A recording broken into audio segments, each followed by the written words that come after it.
እንዴት አመሻችሁ? እግዚአብሔር ይመስገን በጣም ደህና ነኝ። ወንድማችሁ ያሬድ ነኝ።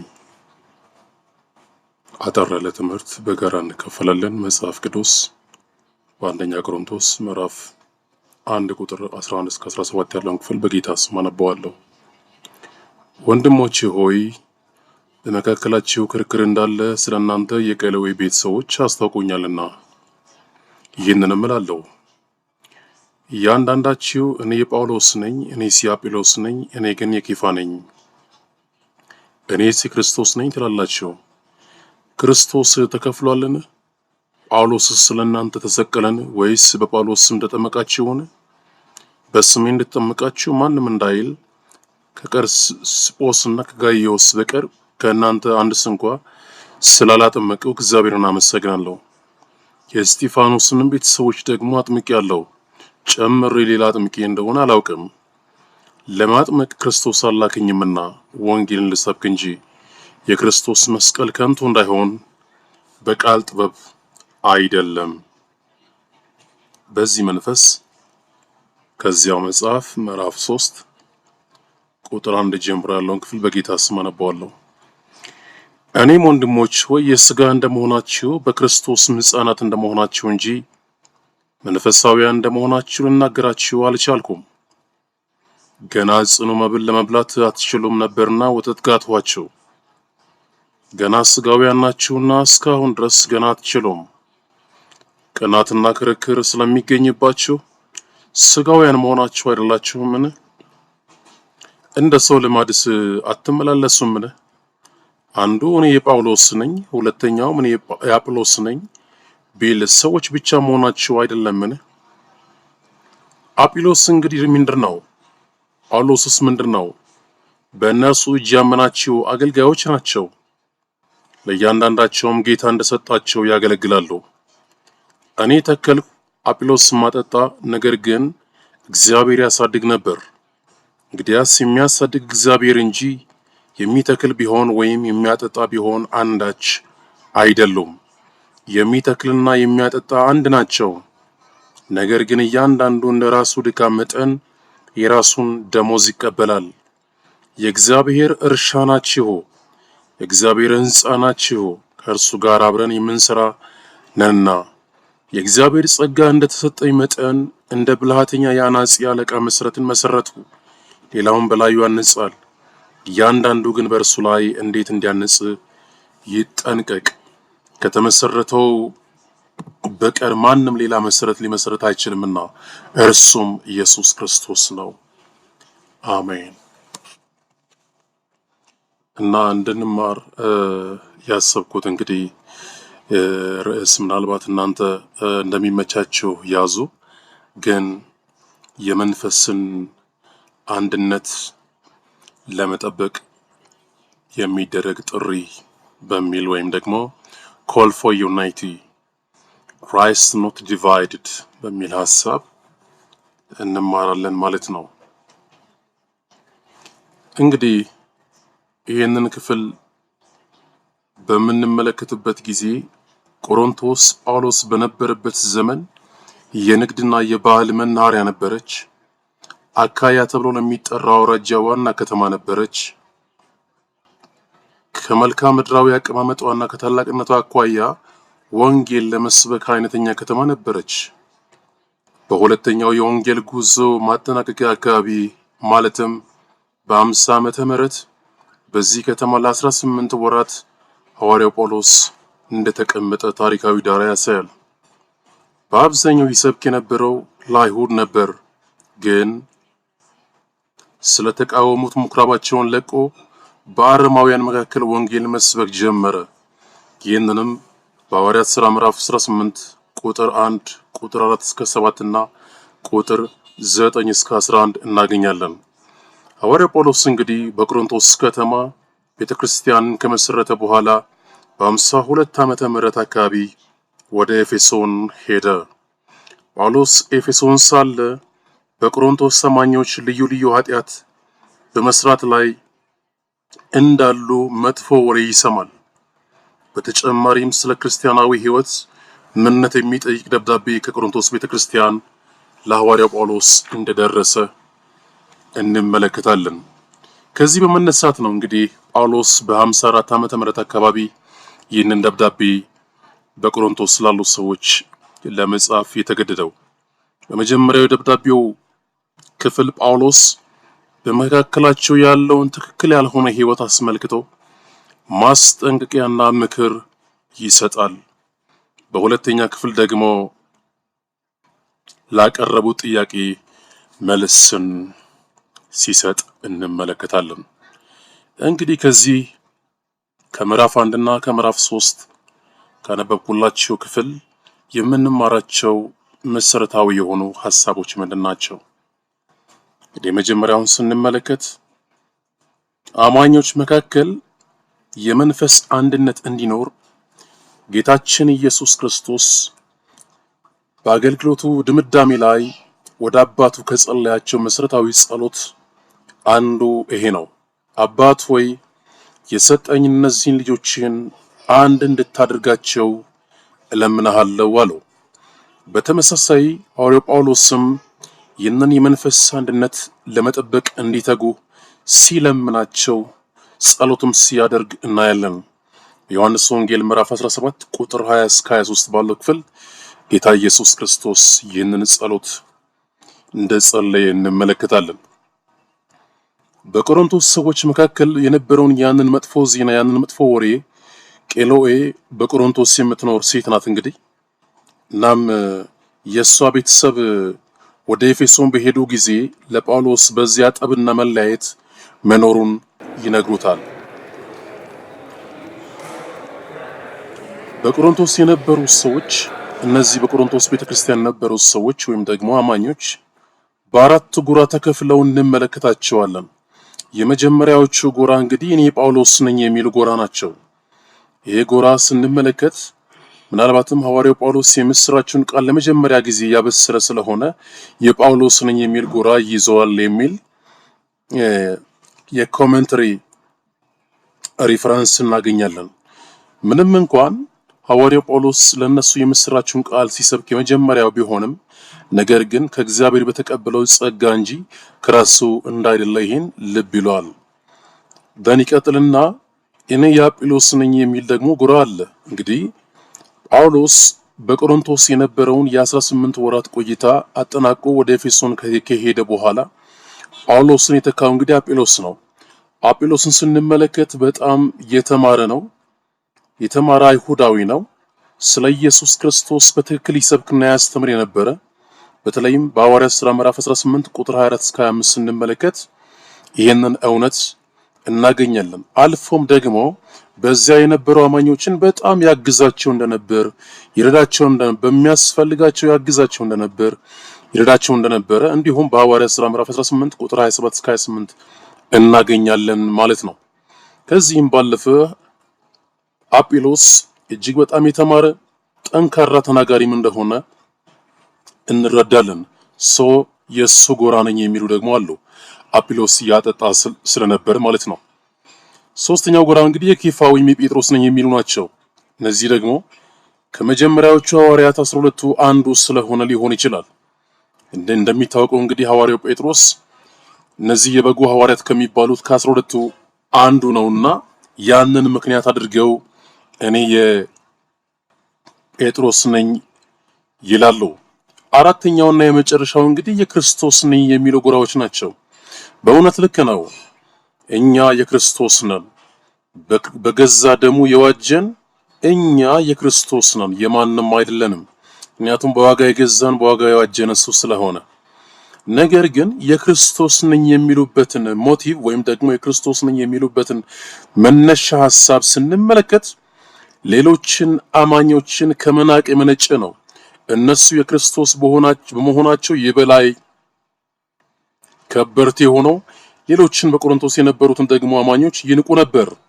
አማኝ እነሱ ብቻ እንደሆኑ በማለት ወደ ትዕቢት እንዳመሩ እንመለከታለን። እንበልጣለን የሚል እሳቤ ነበራቸው። እንደ ሌሎቹ እነሱም የመለያየት ምክንያት ሆነዋል እንጂ ክርስቶስን የሱን መልክ እያሳዩ አልነበሩም። በዚህም ምክንያት በክርስቶስ ላይ ነቀፋና ስድብ ያስከትሉ ነበር። በጣም የሚደንቅ ነው። ወገኖቼ እንግዲህ ይህን ጠቅለል ስናደርግ የዚህ የመማሪያ ነጥብ ትልቁ ሐሳብ ምንድነው? ሐዋርያው ጳውሎስ መሰረታዊ ጥያቄ ያነሳል። በውኑ ክርስቶስ ተከፍሏልን ወይ ይላል። then ጳውሎስስ ተሰቅሏል ወይ? የተሰቀለው ጳውሎስ ነው ወይ? ክርስቶስ ተከፍሏል ወይ የሚል ጥያቄ ያነሳል። የዚህ ትምህርት መሰረታዊ አንኳር የዚህ ትምህርት ሐሳብ የትምህርታችንም ሆነ የስብከታችን ማዕከል መሆን ያለበት ክርስቶስ ነው። ሰዎች መሆን የለባቸውም። ሰዎች እግዚአብሔር በሰጣቸው ጸጋ እግዚአብሔር እንደሰጣቸው ጸጋ ያገለግላሉ እንጂ ከራሳቸው የሚያመነጩት ነገር ምንም አይኖርም። ይህን ልብ ልንል ይገባል። ከዚያም ባለፈ ደግሞ ለኛ የተሰቀለው ለኛ የሞተው ለሰው ዘር ሁሉ የሞተው የሰውን ዘር ሁሉ ከኃጢአት ነፃ ለመውጣት ከኃጢአት ደሞዝ ከሞት ነፃ ለመውጣት የሞተው ጌታችን ኢየሱስ ክርስቶስ ነው። ትኩረት ሁሉ ሊሆን የሚገባው ወደ ተሰቀለው ነው የሚለው የዚህ ማዕከላዊ ሐሳብ ነው። እንግዲህ ትምህርቱ ይህ ከሆነ ምንድነው ከዚህ ለህይወታችን የምንወስደው ፕራክቲካል እንደን ክሪቲካል ቴካዌይ ምንድነው? የመጀመሪያው ሰዎችን ከማምለክ ወይም ሰው ተኮር ከመሆን ልንቆጠብ ይገባል። አንዳንድ ጊዜ በማወቅም ባለማወቅም ቤተክርስቲያን ውስጥ የሰዎች ተከታይ ሆነን ራሳችንን እናገኛለን። እኔ የእንትና ልክ በቆሮንቶስ የነበሩ ሰዎች ራሳቸውን እንደመደቡት ጎራ ክርስቶስ ሳይከፈል ቤተክርስቲያን ውስጥ ግን ጎራ እንፈጥራለን። እኔ አማራ፣ እኔ ኦሮሞ፣ እኔ ትግሬ፣ እኔ ወላይታ፣ እኔ ጋሞ ሌላም እያልን ወገኖቼ ሰዎችን ሁሉ ልናውቅ የሚገባን በክርስቶስ ነው። ከዚህ ውጭ የሆነው ነገር ለህይወታችን ስለማይጠቅም ክርስቶስ አልተከፈለም። ሰው ሁሉም በጌታ ቤት ውስጥ ስንኖር አይኖቻችን የልብ አይኖቻችን ሊተክሩ የሚገባቸው አምልኮና ስግደት የሚገባው በእውነትና በመንፈስ ደግሞ ሊመለክ የተገባው አንድ አለ። እሱም ራሱ መንፈስ የሆነ አምላካችን እግዚአብሔር ብቻ ነው። ክብር ለስሙ ይሁን። then ሁለተኛው ፕራክቲካል ቴካዌይ ምንድነው የሚሆነው? መንፈሳዊነት በህይወታችን እያየለ ሲመጣ ወይም ደግሞ መንፈሳዊ ብስለት በእኛ ህይወት እየጨመረ ሲመጣ ሞር ቫልዩ የምንሰጠው የመንፈስን አንድነት ለመጠበቅ መትጋት ላይ ነው። ብዙ ጊዜ አማኞች እንዲሁም አገልጋዮች ስጋውያን እየሆኑ ሲመጡ ካርነል የሆነ ማይንድ እየያዙ ሲመጡ በእግዚአብሔር ቤት በቤተ ክርስቲያን ውስጥ በእግዚአብሔር ህንጻ ውስጥ በእግዚአብሔር እርሻ ውስጥ መለያየት ይፈጠራል። በቆሮንቶስ ቤተ ክርስቲያን እንደምንመለከተው ማለት ነው። ለዛ ነው ምዕራፍ 3 ላይ ቁጥር 1 ጀምሮ እንዳየነው ሰዎች ብቻ መሆናቸው አይደለምን ወይ? በሰው ልማድ ብቻ እየተመላለሳችሁ አይደለም ወይ? ስጋውያን ብቻ አይደላችሁም ወይ? መንፈሳውያን ናችሁ ብዬ ደፍሬ መናገር አልቻልኩም። ምክንያቱም ጠንካራ መብል መመገብ አትችሉም። ዛትስ ዋይ ወተት ጋትኳችሁ። እኔ የጳውሎስ ነኝ አላችሁ፣ ጳውሎስ ተካይ ነው። እኔ የአጵሎስ ነኝ አላችሁ፣ አጵሎስ ደግሞ የሚያጠጣ ነው። የሚተክልም ሆነ የሚያጠጣ ምንድነው? እግዚአብሔር ያሳድግ ነበር፣ ባለቤቱ አሳዳጊው ነው። ለዚህ ወገኖቼ ከመቼውም ጊዜ በላይ የመንፈስን አንድነት ለመጠበቅ መትጋት ያለብን ጊዜ ነው። ምንም እንኳን ስጦታ ልዩ ቢሆንም የጠጣነው መንፈስ ግን አንድ ነው። ሁሉን በሁሉ የሚያደርገው ጌታ ግን አንድ ነው። ለዚህ የመንፈስን አንድነት ለመጠበቅ መትጋት ትልቁ የትኩረት አቅጣጫችን ሊሆን ይገባል ማለት ነው። ኢየሱስ ጌታ ነው። ከዚያ ባለፈ ከዚህ ጋር ተያይዞ ኖት እንድናርግ የምፈልገው ሐሳብ ምንድነው? አገልግሎት መቀባበል ነው እንጂ የፉክክር ሜዳ አይደለም። ከማን ጋር ነው የምንፎካከረው? ስጦታ እርስ በርስ እንዲፎካከር አይደለም እግዚአብሔር የሰጠን። ምርኮን ማርከው እግዚአብሔር ስጦታን ለሰዎች የሰጠው ለፉክክር ሳይሆን ለመያያዝ ነው፣ ለመደጋገፍ ነው፣ ለመረዳዳት ነው፣ እጅ ለእጅ ለመያያዝ ነው። ስለዚህ አገልግሎት መያያዝ ነው።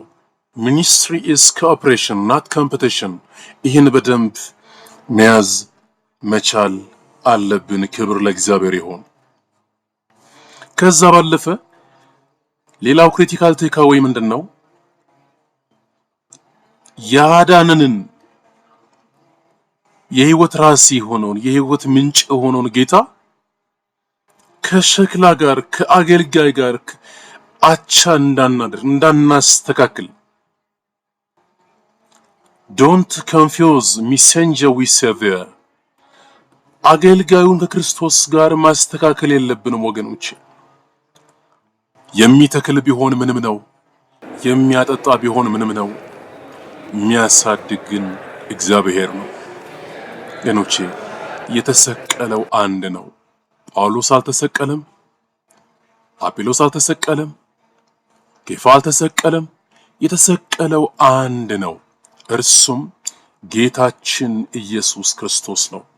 ለዚህ አይኖች ሁሉ ወደሱ መጨረስ ከፈለግን ይህንን መልካም ተጋድሎ ይህንን ሩጫ መጨረስ ከፈለግን የልብ አይኖቻችን በክርስቶስ ላይ ሊተከል ይገባል። ኢየሱስ ጌታ ነው። ከዚያ ባለፈ ኒላንስ አንተ ልትልቅ ይገባል እንዳለ መጥምቁ ዮሐንስ በዚያ መንፈስ በዚያ ትሕትና ውስጥ ሆነን መመላለስና ማገልገል ይጠበቅብናል። እግዚአብሔር ይርዳን። ሌላው ክሪቲካል ቴካዌይ አንዳንድ ጊዜ ትዕቢት ወይም ደግሞ ኩራት መንፈሳዊ በሆነ ቋንቋ ውስጥ ይወሸቃል፣ ይደበቃል። የሚደንቀው እኔ ክርስቶስ ነኝ የሚሉ ጎራዎች ውጫዊ ማንነታቸውን ስንመለከት የክርስቶስ ነኝ ይላሉ። ውስጣቸው ግን መከፋፈል፣ ውስጣቸው ግን ትዕቢትን የተሞላ ነው። ለዚያም ነው ይንቋቸው የነበሩት እኛ ከናንተ እንሻላለን እንበልጣለን በሚል እሳቤ ራሳቸውን ከተው የምናገኛቸው። በነገራችን ላይ ከዚህ መጠበቅ አለብን። ዛሬም ቢሆን ስም ክርስቲያን ነው እንትና ክርስቲያን ነው እየተባልን ግን ምግባራችን፣ ውስጣችን ሰዎች እኛ ጋር የሚበላ ነገር ያለ መስሏቸው መተው ሲጠጉ ስጋዊነታችንን እንዳያገኙ፣ ጥሬነታችንን እንዳያገኙ እኛ ጋር ሲመጡ ጌታን ያገኙት ዘንድ የተሰቀለውን ያገኙት ዘንድ ሁልጊዜም የምናወራው መንፈሳዊ ቋንቋ ውስጣችን ላይ ሊኖር ይገባል። ልናስመስል አይገባንም። ግብዝ ልንሆን አይገባንም። ኢየሱስ ጌታ ነው። የክርስቶስ ከሆንን በሱ ዘንድ የነበረ ያ ሐሳብ በእኛ ዘንድ ሊሆን ይገባል። እሱ እኮ በባህሪው አምላክ ሆኖ ሳለ መተካከል እንደ መቀማት ነገር አድርጎ ሳይቆጥር ራሱን አዋረደ ወገኖቼ። ስለዚህ ትሕትና መገለጫችን ሊሆን ይገባል። እኔ የዋህ በልቤ ትሑት ነኝና ከእኔ ተማሩ ብሏል ጌታ። በጊዜው ከፍ እንዲያደርጋችሁ ከኃይለኛው እግዚአብሔር እጅ በታች ራሳችሁን አዋርዱ ወገኖቼ። ሌሎች ከእናንተ እንደሚሻሉ በትሕትና መቁጠር ነው የክርስቶስ ለመሆናችን መገለጫ። የክርስቶስ ለመሆናችን መገለጫው የመንፈስ ፍሬ በእኛ ሕይወት ጎልቶ መታየቱ ነው። በፍቅር መመላለስ፣ በትዕግስት መመላለስ፣ በእምነት መመላለስ፣ በደስታ በሰላም ከሰዎች ጋር ቢቻላችሁ በሰላም ኖሩ፣ ሰላምን ተከታተሉ፣ ሰላምን እሻ ተከተላትም እንደሚል ቃሉ በዚህ እውነት መግባትና መውጣት ከኛ ይጠበቃል። ከዚያ ባለፈ ሌላው ትኩረታችን ወንጌል ላይ ሊሆን ይገባል። ኢየሱስ ጌታ ነው። ትኩረታችን ወንጌል ላይ ሊሆን ይገባል። አገልጋዮችን ልናከብር ይገባል። አዎ ልናከብር ይገባል። ነገር ግን በእኛ ሕይወት ጣዖት ሊሆኑ አይገባቸውም። የእግዚአብሔርን አምልኮ ሊቀበሉ አይገባቸውም። ለእግዚአብሔር የሚገባውን ያንን ሊቆርሱና ሊካፈሉ አይገባቸውም። ክብር ለእግዚአብሔር ይሁን። ስለዚህ በዚህ እውነት ላይ ተመስርተን እስቲ ምንድነው ለእግዚአብሔር የምንሰጠው የህይወት ምላሽ? ለእግዚአብሔር የምንሰጠው የህይወት ምላሽ ምንድነው? ኢየሱስ ክርስቶስ አልተከፈለም፣ ጳውሎስም አልተሰቀለም። የሚተክል ቢሆን የሚያጠጣ ምንም ናቸው፣ የሚያሳድግ እንጂ። ስለዚህ ወገኖቼ ይህንን እውነት እያሰብን እግዚአብሔር ጸጋውን እንዲያበዛልን በጎሳ ተከፋፍለን በሃይማኖት ተከፋፍለን እየተከፋፈልን እየተቆራረጥን እጎን ካለው ጎረቤት ጋር እንኳን በሰላም የመኖር ሀቢታችንና ካልቸራችን እየተናደ ሄዶ ከሰዎች ጋር በሰላም መኖር እስከማንችል መንፈሳዊ ህይወታችን ያዘቀጠበት ጊዜ ስለሆነ እግዚአብሔር ጸጋውን እንዲያበዛ በጋራ እንጸልያለን። አባት ስለዚህ ጊዜ ደግሞ እጅግ አድርገን እናመሰግናለን። ቅዱስ አባት እግዚአብሔር አቤቱ ዛሬ ምን እንጸልያለን? የመንፈስን አንድነት ለመጠበቅ መትጋት የምንችልበት ጸጋ በእኛ ህይወት እንዲበዛ እግዚአብሔር አምላክና አባት እንጸልያለን በኢየሱስ ክርስቶስ ስም። አቤቱ ሰዎችን አምላኪ እንዳንሆን፣ ሐዋርያትን አምላኪ እንዳንሆን፣ ነቢያትን አምላኪ እንዳንሆን፣ መጋቢያንን አምላኪ እንዳንሆን፣ እረኞችን የምናመልክ እንዳንሆን፣ ወንጌላውያንን የምናመልክ እንዳንሆን አቤቱ በእውነትና በመንፈስ የምትመለክ አንተ ብቻ ነህ። ትኩረታችን ልትሆን የሚገባ አንተ ብቻ ነህ። በኢየሱስ ክርስቶስ ስም ይህ በእኛ ህይወት እንዲበዛ እግዚአብሔር ሆይ መንፈሳዊ ብስለት በህይወታችን ዕለት ዕለት እየጨመረ እንዲመጣ፣ መንፈሳዊነት በህይወታችን ዕለት ዕለት እያየለ እንዲመጣ፣ ካንተ ጋር ያለን ህብረት እንደገና እግዚአብሔር ሆይ በኢየሱስ ስም ህይወት እንዲዘራ አቤቱ የመንፈስን አንድነት መጠበቅ የመንፈሳዊነት መገለጫ የመንፈሳዊነት ጌታ ሆይ ብስለት መገለጫም ነውና እባክህን በጌታ በኢየሱስ ስም የሚተክልም ቢሆን የሚያጠጣ ምንም ናቸው፣ የሚያሳድግ እንጂ።